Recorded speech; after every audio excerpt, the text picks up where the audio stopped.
Welcome, everybody. We're going to talk about standardizing agent telemetry. After the build-up that Thomas has made about observing agents and making sure that they're going to do the right thing, let's start this session about how we go about it. So I'm Rami Shalom. I'm the PM lead for Cloud Observability in Google Cloud. I'm Jason Lopatecki, founder, CEO of Arize AI, the leader in evaluation and observability. Hundreds of the largest internet companies and enterprises use us for evals and observability for AI. And together we're going to present the agenda that we have related to agent observability, the challenges, and how we go about it. All right. Quickly, we're going to go through the evolution of agents in the industry, and the challenges they present. We're going to talk about how an agent is structured, because if we want to do observability for agents, we need to understand a little bit more how the agent actually operates. We need to talk about how we manage those agents in the enterprise environment, and then we talk about the standards related to how we observe them. So I think all of us are experiencing the transition, from the era where we actually interacted with a bunch of services manually, basically, thinking about what we want to do, buying flight tickets, going to the app, doing things to be able to get a ticket that we want, to the point where basically we just express an intent. We don't really, need to do the actual actions. We tell the agent what we want to do, and the agent is doing it for us. It's ingrained with most of the applications that are becoming in every commercial enterprise that we're seeing. And it's becoming something that is growing bigger in terms of how we orchestrate this across multiple environments and being able to tie it together into a workflow. And this is happening really rapidly. So let's talk about what's standing behind this, right? So we talk about agents, AI agents. What are they, and what are we trying to make happen? So an agent is something that is going to do something for you, with the use of AI to make it happen. And there are key components that each agent has, right? So we talk about models, the brain of the agent, basically, the one that plans the operations that need to take place, and the flow that is going to happen. We have the tools that it's going to use, right? The agent itself can do so much. It needs to grab data. It needs to activate certain actions. And for that, we're using tools to make it happen. There is a protocol to make it happen. Other than that, we have the execution loop, right? So when we have a plan that the model has created, now we need to execute step by step to get the result that we're looking for, and this is the execution loop. And of course, we have the foundation on top of which the agent is running, including compute, including the memory to be able to retain the context and be able to infer out of this going forward. And then we have the network to be able to access all the tools that we need to be able to access. What is the sandbox? Can you just give one sentence? Because a lot of AWS or any cloud, they're talking about sandbox. Can you just one word, one sentence? I'll get to it, all right? All right. Let's talk about the interactions that the agent needs to perform to be able to accomplish those tasks, right? So we have three types of interactions we're going to talk about. The first one is agent to model. Basically, when an agent does a job, it needs to interact with the model to be able to get the instructions of what to do, right? So we need to have a secure way of doing this, making sure that the agent is access the model. We have agent to data and agent to tools. The idea behind this is that when the agent is doing its operation, it needs to draw data from various resources. It needs to be able to also draw certain actions that the tools are going to give it. And then we have agent to agent. In our current state, we have multiple agents, and those agents are able to interact with each other to be able to accomplish more complicated tasks. We have orchestrators, we have agents that are performing the task. We need to have protocols and ways to allow the interactions among those agents, right? We need to make it securely, we need to make it in a way that is trackable. With that in mind, how do we build all this in an enterprise environment where security is top of mind, where we want to make sure that we are able to observe everything, right? The observability part of it is critical. It's critical because it allows us to make sure that it does what it needs to do, because it allows us to make sure that it's not doing anything that is putting the enterprise at risk, the data at risk. And we need to make sure that we simplify the effort for developers to be able to build those agents and to be able to administer them as the agents are running in the enterprise. Most importantly, though, is governance, right? You think about the environment that the agents are running, right? It's becoming chaotic. There are so many things that the agent can do, right? There are a ton of tools, a ton of agentic applications, a ton of frameworks on top of which the agents are running and executing. We have the service providers that are providing those infrastructure for those agents, and we have the tools that the agents can operate with. If you think about what an agent can do, the agency that it has, it can actually do a tremendous damage if it's not being governed properly. So governance is critical for agents in the enterprise environment, but in general as well. So this is why we are thinking about the concept of an agent platform. An agent platform is something that will allow you to do all this in an enterprise environment. There are three things that I'm going to talk about in this slide to talk about agent platform. The first one is identity, right? Each agent needs to have an identity for us to be able to understand who is doing what, right? And to this identity, like a user, by the way, we want to assign permissions and policies. We want to make sure that the agent is going to be constrained by what we tell it to do, and more importantly, what it's not supposed to do. So the policies are critical in that sense. The next one is making sure that we have end-to-end observability, right? If the agent is operating in a space where it can do a bunch of things, right? We want to make sure that we keep track of it. It helps us making sure that it's operating securely and in the quality that we require. We'll talk about this more because this is pretty subtle when it comes to agents. And then we have the agent gateway, which allows us to secure the communication between the agent and the rest of the world. With that in mind, right, we are building this framework to be able to run those agents. We call Gemini Enterprise Agent Platform, which has all those components. We have the agent registry, which actually stores all the identities of those agents, including the policies that are supposed to stick with. We have the agent observability to be able to see end-to-end of the agent operations across the board of what the agent can do and cannot do. And then we have the agent gateway on each side, which means that we are able to see what comes into the agent and what goes out of the agent and making sure that it's according to policy. Let's talk more about observability. This is the real topic of this presentation. I want to make sure that we understand what the challenges are, right? And I'm going to do a comparison. I'm going to do a comparison between a traditional application, the way we do observability for a traditional app, and an agentic application. It's vastly different. I want to make sure that we understand what the difference is. So let's talk about the input first, right? When we talk about an application today, in the traditional application, you have a set of inputs. Those inputs are well predicted. We have constrained input for those applications. It can be a field of a username, for instance, or something like that. And there is also a constrained set of outputs, right? Because I know if I follow the application logic, based on every input that the user is going to submit, what's going to be the output? It's pretty predictable, and I know how to do this. If it doesn't do the job, I can actually find out that there is a bug or something along those lines. When it comes to an agentic application, this breaks down completely. We talk about input that is infinite, right? A user can pretty much use natural language. By the way, it's a user or an agent, by the way. And it can pretty much create a set of input that is pretty much infinite, right? More importantly, the agent itself can behave quite differently with subtle differences in the way we present the input. Using LLM, we know that the agents can pretty much create anything. So how do we know that the agent is actually producing what it's supposed to produce and the output is as expected or based on the intent that we had as part of our operation with the agent? So the next step is, well, we know that the input and output are very different across the applications. Let's talk about the nature of a failure, right? So we talk about the failure of an application. Pretty much you see the application crash. You see that there is no service from the app.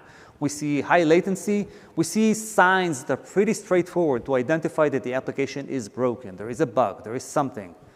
We can get the signals that we need to be able to debug the application and make sure that we fix the bug, and then it goes back to normal. But it's pretty predictable in the way it's behaving, and any deviation from this indicates that there is a problem. When it comes to agents, it's far more subtle, right? So, when you submit a prompt and you actually interact with the agent asking for something, the agent is going to go through a set of transactions and efforts related to how the response is going to be constructed. Some of them relies heavily on logic that the agent is building as it goes, right? And we need to be able to understand what's happening in that. So when there is a problem with the agent, what's going to happen? We're going to see hallucinations, which means the agent is actually producing data it's not supposed to produce, and it's not aligned with what we are expecting, so the quality goes down. And maybe more importantly, sometimes it can create a security risk, right? In many cases, if the agent is not exposing the right data, if it's exposing something that it's not supposed to expose, or it's using tools it's not supposed to use, it can actually create a security risk for the enterprise. We need to make sure we avoid that, and we need to make sure that observability is able to cover that scenario and making sure that we see exactly what's going on, right? And how do we actually do this? In the traditional world, we have a bunch of signals. We have metrics, we have logs, we have traces. We debug and we make sure that the application is running as expected using those signals. Every time we troubleshoot, we basically use logs to see what's going on. We see that the logic of the application is broken in this function, and we go ahead and fix it. I'm overly simplifying it, but this is practically what happens. With an agent, it's quite different. It's quite different because we don't exactly know what the logic that the agent is actually using. For that purpose, we need to be able to collect vastly more data to be able to understand exactly what the agent was trying to do. We need to be able to compose a flow of all the actions and all the interactions that the agent has performed and understand the logic behind this to be able to track what the behavioral issue was there. Right? So that's one of the areas that we are spending a lot of time understanding how we want to build this in a way that is going to be trackable. That's part of what we are trying to address with everything that we do in observability and also with Arize.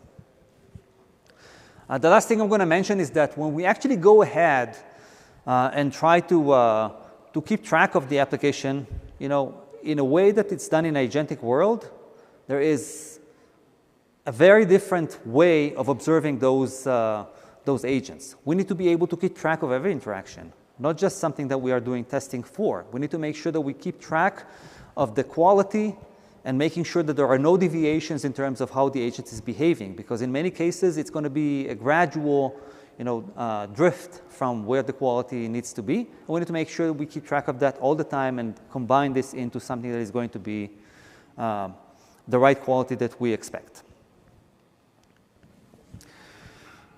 One more thing related to this, right? So when we collect all this telemetry, now talking about agent telemetry, we need to make sure that the telemetry that we're collecting is standardized, because it's not just us who are doing the evaluation of what the agent is doing.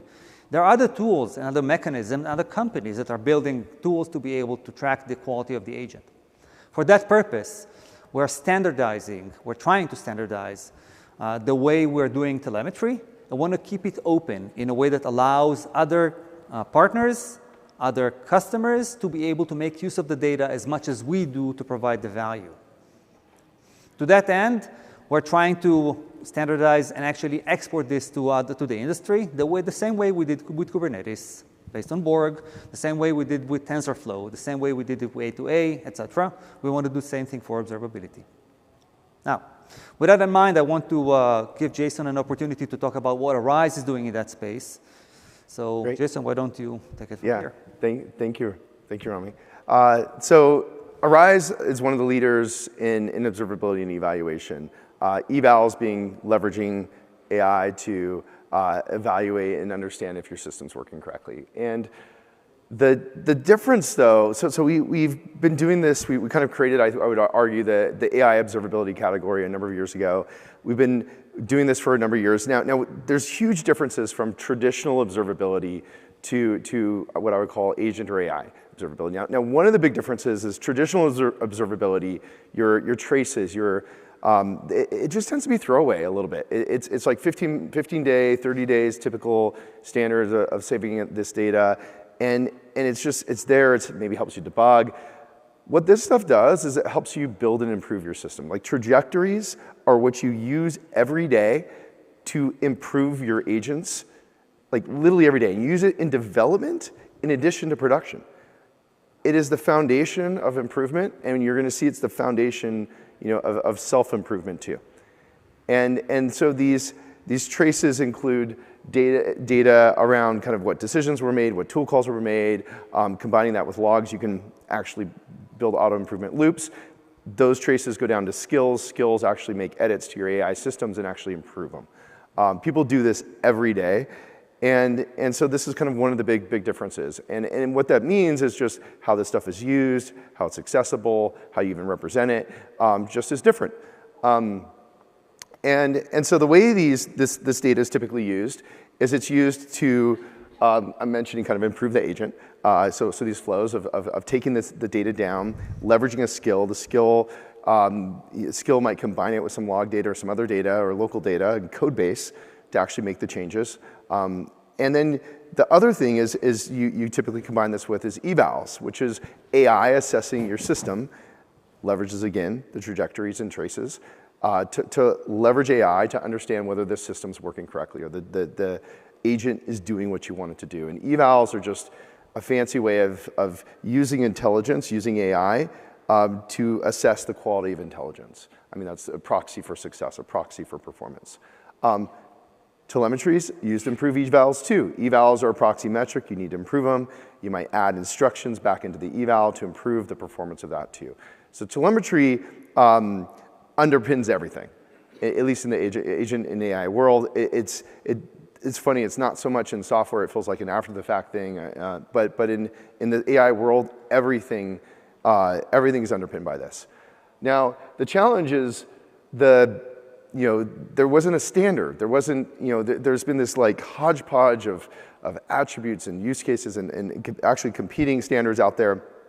And Arize supports what we call OpenInference. It's one of the most used, I think it is the most used by far, set of instrumenters out there using OTel for instrumenting agents. It's so heavily used that like some of the most tickets we do in this thing is from my competitors. We support our competitors in it too. And so there's an OpenInference set of libraries out there, but then there's some Gen AI conventions which the committee and we're part of have been trying to drive towards. And so the goal is kind of to really unite all of us, to unite the whole group so we get a standard, because we have not had a standard, and this underpins everything.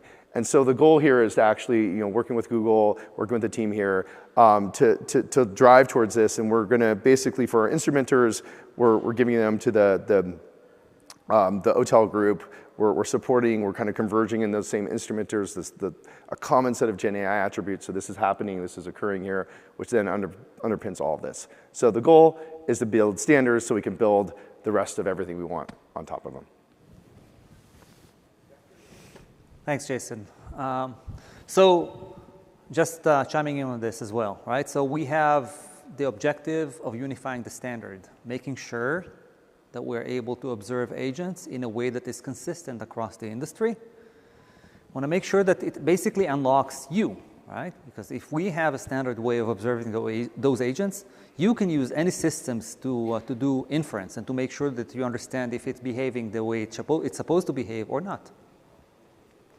And so to do this, we are working on bridging between what we have today in the traditional industry, which is OpenTelemetry, to be able to observe every application, and OpenInference, which is what Arize has built. And we're now trying to figure out a way to join these efforts together to make sure that we have a unified platform to be able to observe agents and as part of an application.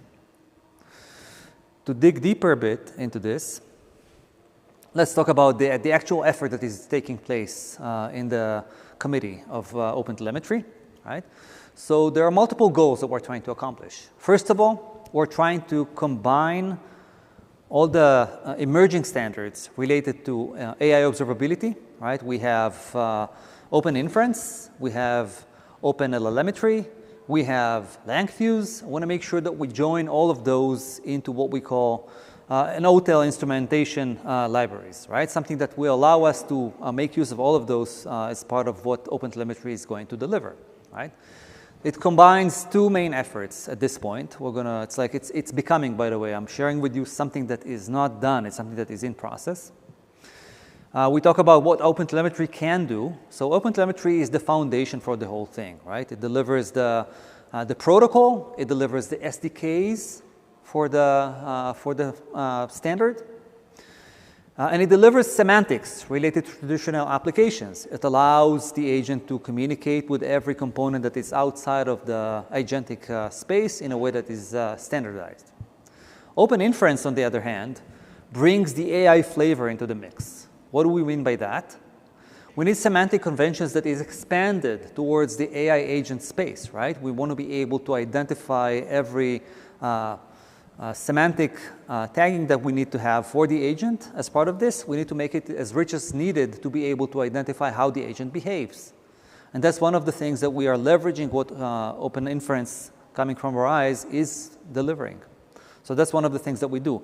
Actually, you can look at this yourself. There is a link there that shows you a dashboard that shows the conformance of every platform with the standards that we are building and the things that we need to accomplish still. Now, what are we doing here exactly? We're trying to standardize the data for what purpose?